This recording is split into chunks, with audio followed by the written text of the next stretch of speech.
How to create a Telegram account without a phone number. Hello everybody, welcome back to my channel. This is me Bipin Bastan, and today I'll guide you on how you can create a Telegram account without a phone number. The first things first, what you'll have to know is, unfortunately, you won't be able to create a Telegram account without phone number. You will have to need a phone number. If you don't own a phone number, or if you don't want to use your personal number, I'll just be guiding you some tips and tricks. But first, what you'll need to know is that there is no any option rather than owning a phone number and using phone number to log into Telegram account.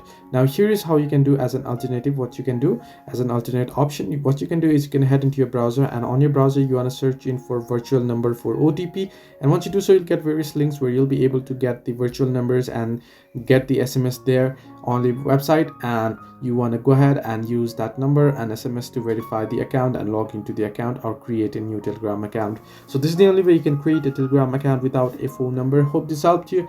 Do like and subscribe, and not forget to leave a comment down below if you have any further issues.